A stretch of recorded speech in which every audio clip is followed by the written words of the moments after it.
Welcome to the Rochester Institute of Technology, where tonight Division I college hockey takes center stage once again as the hometown Tigers face off against Atlantic hockey rival Holy Cross. In the net for the Crusaders once again tonight is number 36, Paul Barafato. He's made all 17 starts this season for Holy Cross. Last night he picked up his 6th win on the season after stopping 34 of the 36 shots he faced. On the other side, we've got a change in net tonight for RIT. Junior Christian Short will make his 3rd start of the season. Short played last Saturday afternoon at UConn, tying a career high with 32 saves. We'll see how he fares in his first conference action here tonight at the Coliseum. You are watching RIT SportsZone pregame live, presented by Taylor the Builders. We'll have plenty to get to over the next half hour, including highlights, analysis, live interviews, and so much more as we get you primed and ready for puck drop between RIT and Holy Cross at 7:05. Good evening, I'm Kevin Roach, and welcome to RIT SportsZone pregame live here on CW Rochester and streaming worldwide at RITSC.com. Well, the Crusaders entered last night's matchup tied for 3rd place in Atlantic hockey, just 1 point in front of RIT, a team they've gotten the better of lately, having gone unbeaten in 8 of the last 10 meetings with the Tigers. Last night, the first of 4 meetings between these two teams this year. Not the start the Tigers were hoping for, as Holy Cross jumped on them early. 1:38 into the game, the Fairport native Johnny Coughlin with the rebound goal, his 2nd on the year, 2nd career goal against RIT, and it was 1-0 Holy Cross. After 2nd period, RIT on the power play, Tigers peppering Barafato, and finally it pays off. Eric Brown, his team-leading 10th goal on the year, 6th straight game with a goal to tie us at 1. 3rd period, just over a minute in, Holy Cross on the rush. Danny Lopez going 5-hole on Logan Drackett. Crusaders took a 2-1 lead on Lopez's 5th of the year. Tigers would respond late in the period. Eric Brown, the pretty backhand feed to line mate Abik Dukis. Oh, that line's been hot. He ties it at 2 with his 5th on the year. But a minute 30 left to play in the period. Holy Cross with a breakaway. Brett Mulcahy hesitates and then delivers right between the legs of Logan Drackett. Holy Cross took a 3-2 lead. Tigers would pull Drackett in the waning moments, but Mitch Collette would add the empty netter to seal it. Holy Cross beats RIT 4-2. Afterwards, Logan Drackett telling us he feels this one's on him. We outplayed them the whole night, and didn't make the saves I needed to make at the right time. So, yeah, they definitely stole the 2 points, and they're a good hockey team, but we definitely outplayed them, and we deserve team deserves a win, but just need to make a bit more saves. And the 3rd one, it's really just a save I have to make. It's unacceptable to let that in at that time, because the team battled back hard and really proved that we should have won that game, and that's just a save I really need to make at that time. It's really disappointing. I think we controlled the play for most of the game. It really came down to those 3 chances they had, and that was really the extent of their offense, I think, for most of the game. Yeah, it's just too bad. We sustained a lot of pressure in their zone. We're getting a lot of chances that we didn't capitalize on, and then they were opportunists tonight, and they got their few chances and they buried them. That's the crux of it, is that the best team's not always going to win. That's why, I mean, there's 2 games in a weekend. We got to come out tomorrow night and try to get those 2 points, because if we don't, then we're going to fall down in the standings. We know that every weekend we come into, it's 2 points or more if we want to sustain our position in the standings or move up. So yeah, the better team lost tonight, but we got to make sure we're the best team tomorrow night as well, so we can give ourselves a chance to win. Yeah, so the Tigers dropped just their 3rd game in conference this season, but you may not know that by looking at the numbers. RIT held a decisive 36-18 edge in shots on goal last night. Tiger power play went 1 for 4, while Holy Cross was 0 for 3. Head coach Wayne Wilson summed it up best last night, saying 3 sloppy plays ended up costing the Tigers the game. Wayne also added, while he was obviously disappointed with the end result, he was really pleased with the way his group played. With a preview of tonight's game, the head coach of the Tigers standing by live now with our John DiTullio. John? All right, thank you, Kevin. And Wayne, last night the scoreboard didn't indicate it. You lost, but really, if you look at the full 60 minutes, it came down to just a few plays. But for the most part, your team controlled the ice. Yeah, you might say 1 minute out of the whole game. I mean, whatever the breakdown for just some sloppy goals that we gave up was really the only thing, the blemish on our record. I thought we played very well. Our special teams, our 5-on-5 play, we limited their chances. We created enough chances at our end, and And you're going to have one of those games, hopefully only one per year, but you're going to have a couple of those, it seems, throughout the year. And, we're just disappointed with the result, but still very happy with our play. And now I think they took something from us, or took 2 points from us last night that we thought was ours, and we've got to go fight back and get them back here tonight. The decision to start Christian tonight in net. For Christian, I think he played very well against UConn. I just think he's battling, and we wanted to give him another chance. I don't think Logan was on the top of his game, maybe a little sloppy. He was indicative of the 3 plays. It wasn't just him, but it was that. And just like any other player, you have a game like that, then I think you've got to make a change. And I thought Christian's deserving of it, of how well he's practiced, but how well he competed last weekend. What do you want to see your team do tonight? You don't want to get swept. A desperate team tonight, you definitely need the 2 points. Well, our backs are against the wall. There's no doubt about it. And I just want to see the same type of effort we did last night. Now, having said that, I don't think it's going to be the same type of game. I think they got a wake-up call with our play last night, and so they were able to sneak 2 points out of there by not playing their best. So I think we're going to get a better effort out of them, and I want to see a similar effort, and we've just got to dig down, I think, in the grade A areas. But I think it was just bad bounces last night. I don't want to put too much more into it other than that. It wasn't bouncing our way as far as the 3 goals that they were able to get, but we did a pretty darn good job in all our other areas. You didn't get the memo for the ugly sweater night, did you, tonight? No, but I see a couple of you guys have so far, so duly noted. That's head coach Wade Wilson of the RIT Tigers. Standing by with a preview of Holy Cross. Our very own Kim Burnson is standing by with the Crusaders head coach. Burnson? Thanks, John. Yeah, standing here with Holy Cross head coach David Berard. Coach, if I'd have told you before last night's game that RIT was going to outshoot you guys 36-18, would you have thought you would have come out with the win? Well, obviously it wasn't the recipe that we wanted, but I think we did a good job of taking away second chance opportunities. But whenever you come to a place like RIT and win a big road game, you need to have great goaltending. And I thought Paul Barafato played great, and he was our best player last night. And we've been on the other side of that, where we've done that to other teams, and you come out on the losing side. But I thought RIT played great. They played a great game. I thought we were feisty. We pushed hard in the third. The third was our best period, and we won a really big road game. Yeah, and in those tight situations, how much does it help having that senior veteran presence? It definitely helps. I mean, we have 7 that were playing last night, and the game-winning goal was scored by Brett Mulcahy, our captain, and we got really good contributions from the senior class. But like I said, Paul was great last night, and certainly when you get goaltending like that, you can win a lot of hockey games. All right, thanks so much, Coach. Thanks. See you later on in the game. Thanks. Kevin, back to you. All right, Kim, thanks so much. Well, I know it's early in the season, but if you were to give out an award for the biggest turnaround in Atlantic hockey, there's no question. The Niagara Purple Eagles would be the winners. Niagara won just 3 regular season conference games last year, and under first-year head coach Jason Lammers, the Purple Eagles have already won 7 of 10 in the conference this year. A win over Air Force last night out in Colorado has Niagara just 1 point out of first place behind Canisius, who was idle last night. Holy Cross is also tied for second after their win over RIT. Army sits 2 points back in 4th place. RIT remained 5th overall, 4 points behind the conference-leading Golden Griffs. Well, still to come on the program, the RIT women's hockey team was on the ice this afternoon. Highlights from their matchup with Penn State are on the way. Plus, we'll introduce you to the leader of the RIT pep band and tell you why her appointment to the conductor this season is a pretty big deal. That's still ahead tonight as we get you set for RIT and Holy Cross. This is RIT Sports Zone Pre-Game Live.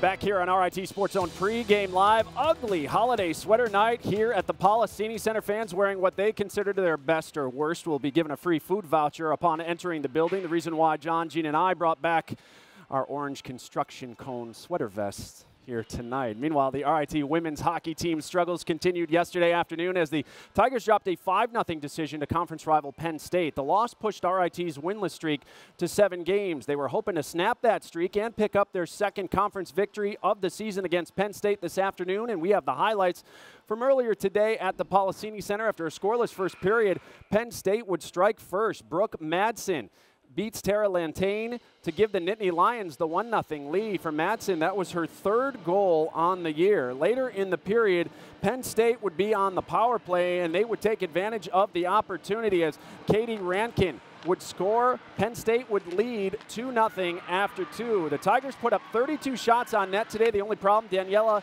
Panaccia stopped all 32, including 15 in the 3rd period. Tigers get shut out again today by a final of 2-0. So the Tigers fall to 1-7 on the season in the conference play, and their lone victory coming over Lindenwood. With a win this afternoon, Syracuse has leapfrogged into first place over Robert Morris, who's currently underway with Mercyhurst. Now, all 6 teams will make the conference playoffs in March. However, the Tigers hope to be playing much better in the new year. They return to conference play in January. Joined now by the head coach of the RIT women's hockey team, Scott McDonald. And Coach, I know you were disappointed yesterday with the way your team fared. Only 15 shots on goal. Today you doubled that.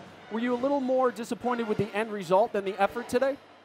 No, we're just looking for a better effort than we had on Friday night. You know, I thought we were just flat all game long. Nothing went really well for us yesterday. But I was really positive and really happy with the start that we had. I thought we came out, showed a little bit more jump and fire and wanting to play. And then as the game went on, I thought we really took it to them and just couldn't buy one today. It was one of those things where after the game, we're just like, we're looking for those pretty goals, and we need some greasy goals. You know, we need those dirty goals in tight, and just we're just not looking for those. We're not willing to do that right now. But once we figure that part of the game out, we'd be okay. But this was one of those things where you had the effort, you had the compete level, you had your chances, and goalie was on, ran into a hot goalie, and they got a couple of bounces. We didn't. Yeah, and that can happen sometimes. And I was going to ask you, you kind of pinpointed for me what the offensive struggles might be. Yeah. You've only scored 1 goal, at least 1 goal during this stretch. Only one other time you scored 2 against Robert Morris during this winless stretch. Is it frustrating when you get great performances from your goaltender, Tara Lantain, that she's not being rewarded for those great performances? Yeah, it's difficult to say that. No, she's doing her job in the net. We're a little lackluster on the offense right now. There's no other way to put it. You can't hide that stat, you know, and you know, this weekend you get a shutout twice, you're not going to win a game, you know, if you can't score. And they're just going back, not to the drawing board on Monday, because we know what the issue is. It's just like, all right, game time, because Monday to Thursday in practice, we're digging at them, you're competing in practice, and then, you know, on the weekends, it's like, let's put it together. Yeah.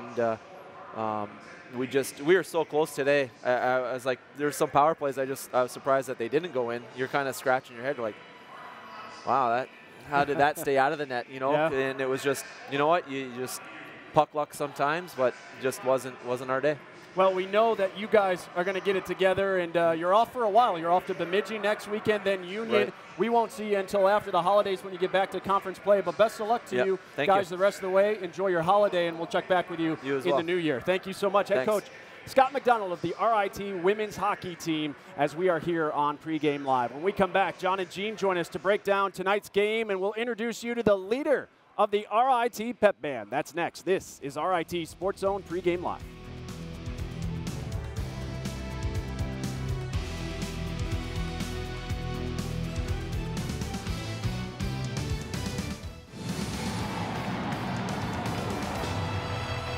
Here tonight at the Gene Policini Center. Glad you're with us. Is the backhander. Drack at the save. The rebound's put right back in. And the goal scored by the Crusaders quickly. It's 1-0. Willett able to help out over to Powell. Powell's got Brubaker down low. Brubaker going in. Brubaker in front. And the goal scored by Eric Brown. 1-1. And here is the teddy bear toss. Oh, there we go. Nice. 6 straight games now. Brown has tallied a goal. And the Crusaders will bring it out as Coughlin pushing it ahead. Lopez going in and scores! A greasy goal, and Holy Cross has taken a 2-1 lead. Boy, that's greasy. It's like oven-off greasy there. Come on.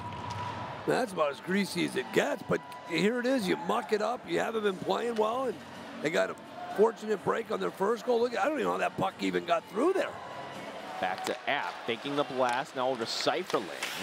Will use the back wall to Brown in front of Gurdanis and scores!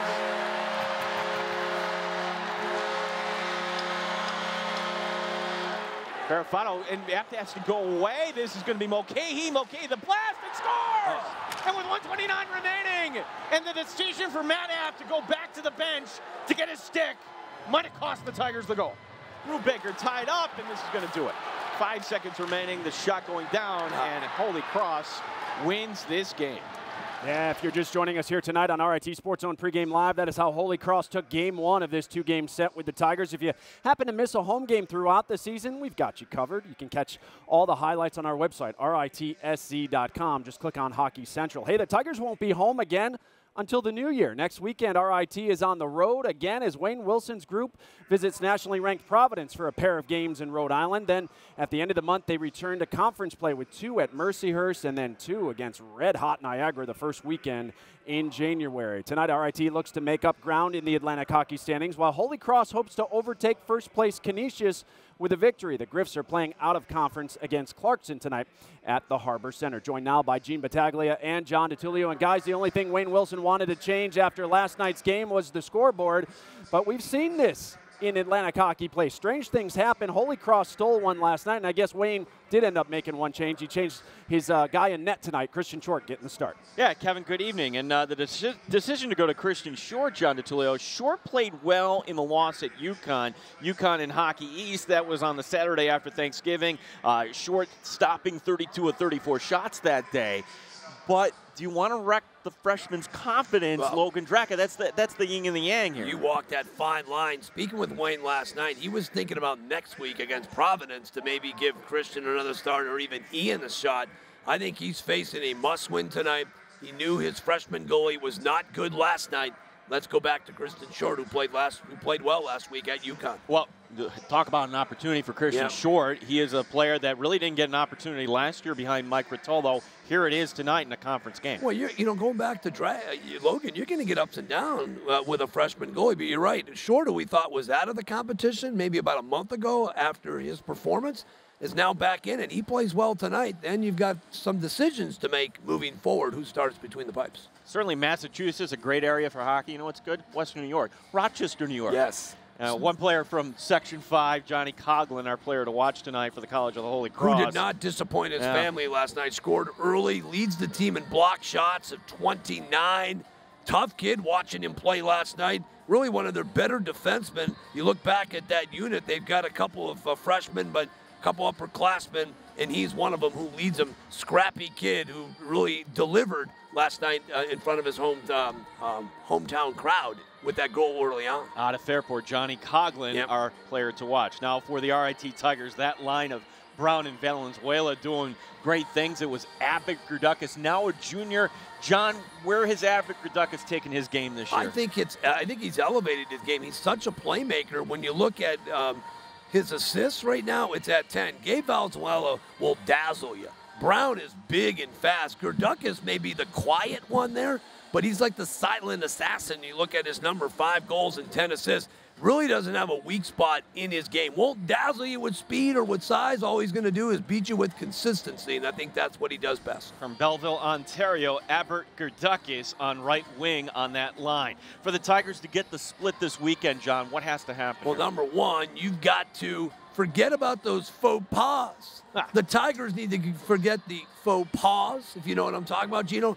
Short-term memory. They had mistakes last night that cost them. What can Brown do for you? Let me tell you something. Eric Brown needs to even deliver again. A lot of pressure on him to deliver either a goal or an assist. He needs to have points tonight, and it's ugly sweater night tonight. Have the sweater swag. Feel it from us in our vests and the crowd. Feed off of the sweater swag. You're coming away with 2 points. There we go, John. A little sweater pop. I actually like this. Yeah. I am not going to lie. Yeah, this is not ugly sweater. This is Tiger colors. Yes, here, it is. Yeah, we look debonair. I like it. Kevin as well. Looking good tonight, Kevin. Yes. Yeah, guys, thanks so much. We changed locations. We left the set to come down here to the RIT Pep Band, where they officially became a club here at RIT back in 2006 when they started playing at RIT hockey games in the Tigers' second season of Division I hockey. Since then, they've created a tremendous atmosphere, one of the best in the country. Now they're in their 12th season, but this year, it's a first for the best band in the land. Music has been part of Megan Detweiler's life since she was just 4 years old.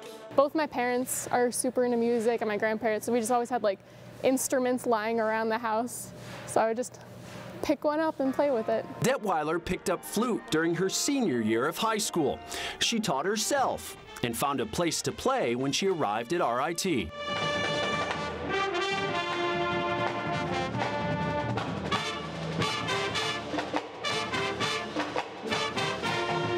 How did you learn about the pep band, and what was your thought when you found out we had one?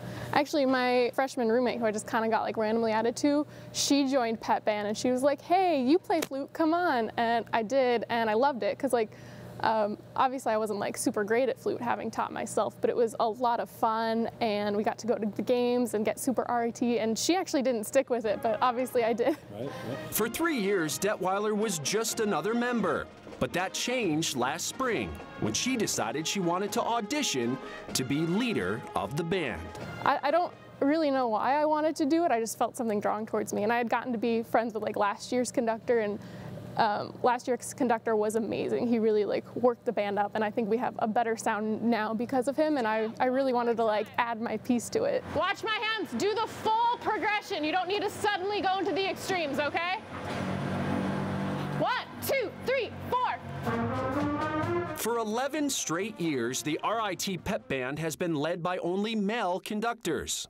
Until this year, when Megan Detweiler took over the reins. I was really excited. I was also really nervous. We've never had a female conductor before, so I was like worried that if I do a bad job, they're gonna be like, oh, that's why we don't have women conductors. But pep band is full of wonderful, supportive people. So even on the days where I'm like, you know, we're not quite with it, not quite doing the best, these people are really supportive when we work together. And I think we have such just like a great community and a great, you know, atmosphere to band that we're all working together to make band as good as possible.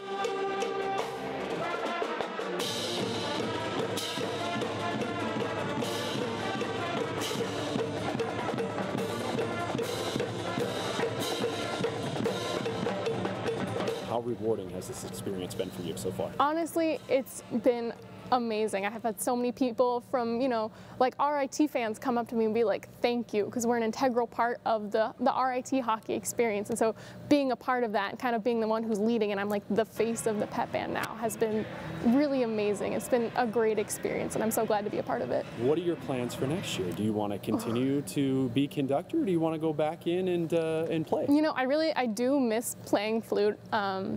Because it is something, it's like a totally different experience, but I do also really like leading the band. So I've thought about this a lot, and I have no idea yet. I don't know if I'm gonna run again. It kind of depends on who else is gonna run, because I don't want to leave the band like with no one, but if it's in good hands, I'll feel comfortable going back and playing flute. Certainly is in good hands with Megan Detweiler. She's mastered her craft as a musician and a conductor, and she's even developed a passion for RIT hockey. She didn't like hockey before she came here. Now she loves it. Well, the lights are out. The band is playing. The teams are about to take the ice. We'll get you back up to John and Jean next. This is RIT Sports Zone Pregame Live.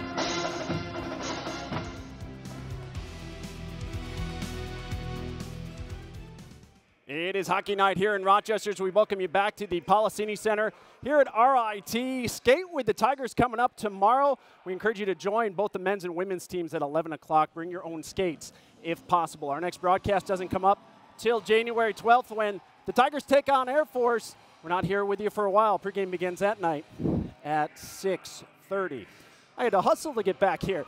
That'll do it for us here on RIT Sports Zone Pregame Live. Next up, Holy Cross against RIT. John and Jean have the call. We'll see you back here on the Intermission Report. RIT Sports Zone Live begins now.